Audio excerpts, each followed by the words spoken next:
किरण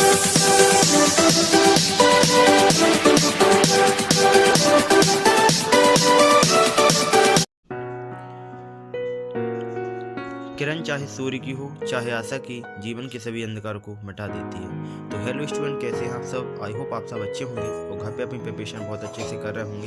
मैं राहुल पटेल सर एक बार फिर आपका हार्दिक स्वागत करता हूं आपके अपने ही channel RKCI an academy of English Damoh पर। जैसा कि आपको पता है कि हमारी अकेडमी द्वारा 10th-12th की बोर्ड परीक्षा को ध्यान में रखकर फ्री ऑनलाइन क्लास को स्टार्ट किया गया है, जिसकी श्रृंखला में हम कुछ कक्षा 10वीं के अंग्रेजी विषय से संबंधित वर्ड लाइनर डिस्कस करने जा रहे हैं। इससे पहले हमने लेक्चर फर्स्ट और लेक्चर सेकंड में कुछ वर्ड लाइनर डिस्कस कर दिए हैं। आज हम आपके साथ डिस्कस करने जा रहे हैं लेक्चर थर्ड, जिसमें हम डिस्कस करेंगे चैप्टर 5 के वर्ड लाइनर के बारे में। तो चलिए स्टार्ट करते हैं इस इम्पोर्टेंट सेशन को।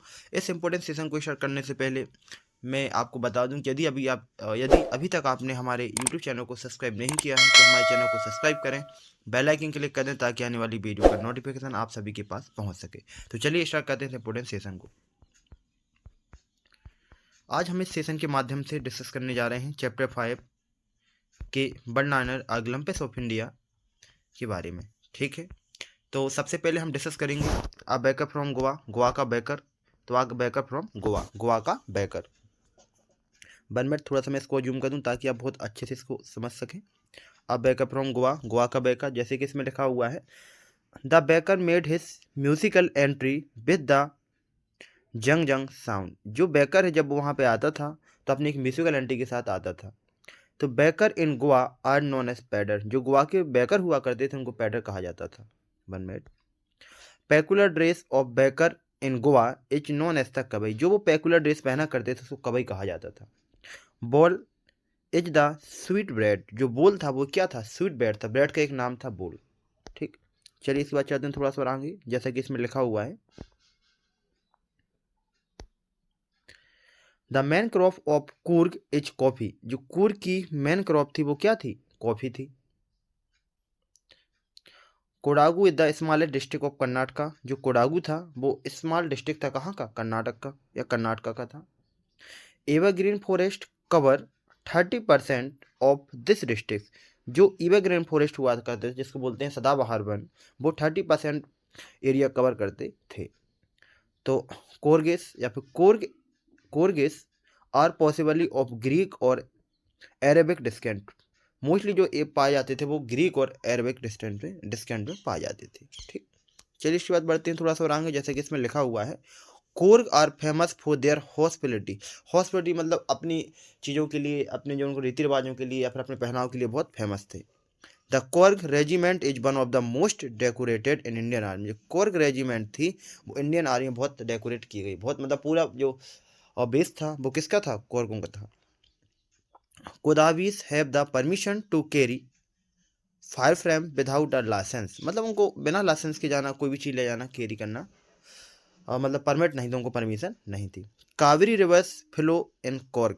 जो कावेरी रिवर थी वो कोर्ग से फ्लो करती थी या बहा करती थी। ठीक, चलिए इसकी बात बढ़ते हैं थोड़ा सा और आगे। जैसा कि इसमें लिखा हुआ है, Brahmagiri hills provide the most scans view of Coorg. जो ब्रह्मागिरी हिल्स थी वहाँ से जो ब्रह्मागिरी पहाड़ी थी वहाँ से जो कोर्ग का व्यू दिखता था वो थोड़ा सा बहुत रोमांचक दिखता था। द आइसलैंड या फिर द आइसलैंड ऑफ निस्रा द आइसलैंड ऑफ निस्कार्डहैम इच कोर्ग। वो कहाँ पर है? जो आइसलैंड है वो कहाँ पर है? कोर्ग में है। चलिए इसके बाद बात करते हैं थोड़ा सा और आगे। जैसे कि इसमें लिखा हुआ है, और इन्होंने क्या किया है, ओलंपिक्स ऑफ इंडिया में तीनों चैप्टर को साथ में डिस्कस कर दिया। A baker from Goa, T from Assam. ठीक है ना, चलिए तो बढ़ते हैं थोड़ा सा आगे। जैसे कि इसमें लिखा हुआ है, river rafting, canoeing, rappelling, rock climbing and mountains biking are favourite Coorgis. मतलब रिवर राफ्ट करना, कैनिंग करना, रैपलिंग करना, रॉक क्लाइंबिंग करना, पहाड़ों को चढ़ना, ये सब उनके लिए क्या था? बहुत फेमस था, बहुत फेवरेट था। हाँ, Bylakuppe is the Indian largest Tibet settlement. जो बाइकलुकुन था या फिर बाइकलुकुपी था वो क्या था? इंडिया का सबसे लार्जेस्ट ट्राइबल सेटलमेंट था। जैसे कि इसके बाद इसमें लिखा हुआ है कि मैस्क्यूस, मालवर स्कोरल्स, लंगूर्स, सिलेंडर इलोरिस ये क्या थे, सब गोवा में पाए जाते थे, सॉरी एक कोर्ग में पाए जाते थे। इसके बाद बात करते हैं थोड़ा सा और आगे, जैसे कि इसमें दिया हुआ है कि Madikeri is the only gateway of Coorg. जो मादीकेरी था वो गेटवे था किसका, कोर्ग था। The nearest airports of Coorg are Mangalore and Bangalore. जो नियरेस्ट एयरपोर्ट था कोर्ग का था वो मैंगलोर था या बेंगलोर था। The best season to visit the Coorg September to March या सितंबर टू मार्च। यदि आपको कोर्ग के लिए घूमने जाना है या कोर्ग को घूमने जाना है तो आपको सितंबर से मार्च के बीच में जाना पड़ेगा, वो बेस्ट सीजन है जाने का। इसके बाद लिखा हुआ है Coorg is also known as the land of rolling. Coorg को लैंड ऑफ रोलिंग कहा गया है।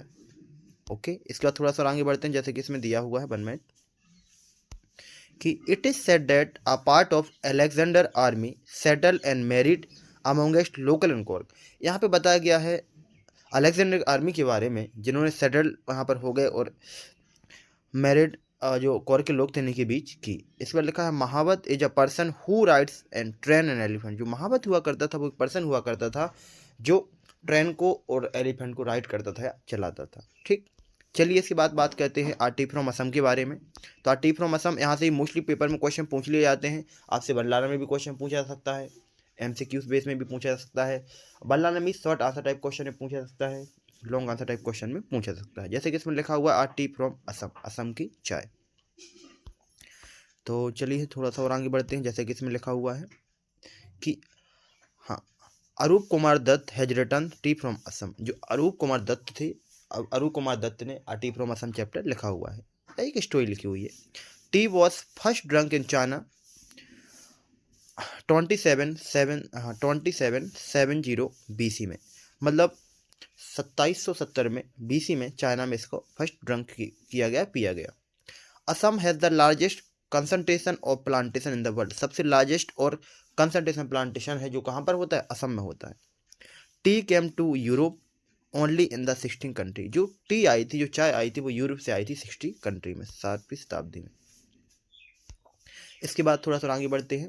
The British started tea plantation in Assam and Darjeeling. जो ब्रिटिश के लोग थे या जो ब्रिटिश थे उन्होंने असम में और दार्जिलिंग में टी के प्लांटेशन या टी को प्लांटेशन किया था। इस पर लिखा है देखिएवारी टी गार्डन इन असम। जो देखिएवारी टी गार्डन है वो कहाँ पर है, असम में है। इस पर लिखा है बौद्धि हर्मा या फिर Bodhidharma was an Asian Buddhist aesthetic. जो जो बौद्ध धर्म है या बोधि धर्म है वो बात एशियन कहाँ से है, बुद्ध का एस्थेटिक, मतलब बुद्ध से उनकी उत्पत्ति हुई है। चलिए इसके बाद थोड़ा सा आगे बढ़ते हैं, जैसे कि इसमें लिखा हुआ है in Europe tea was drunk more as a medicine. In Europe tea was drunk more as a medicine than a beverage. जो असम में टी का यूज़ किया जाता है वो पूरा मेडिसिन के लिए किया जाता है बेवरेज में। जब बेवरेज हो जाता है तो उसके लिए आप क्या करते हैं, टी का यूज़ कर लेते हैं। ठीक है ना। तो आज मैंने आपके साथ डिस्कस किया ग्लम्पस ऑफ इंडिया, जिसमें हमने आपके साथ डिस्कस किया टी फ्रॉम असम, कूर्ग और बेका फ्रॉम गोवा। Sorry 1 minute. आज हमने आपके साथ डिस्कस किया बेका फ्रॉम गोवा, कूर्ग और टी फ्रॉम असम। तो आई होप कि आपको आज का सेशन पसंद आया हो। यदि आपको सेशन पसंद आता है तो सेशन को लाइक करें और शेयर करें अपने उन सभी दोस्तों के साथ जो 10th 12th के MP बोर्ड एग्जाम देने जा रहे हैं। तो मिलते हैं आने वाली वीडियो में, जब तक के लिए जय Hind. Thank you very much, thanks for watching this video.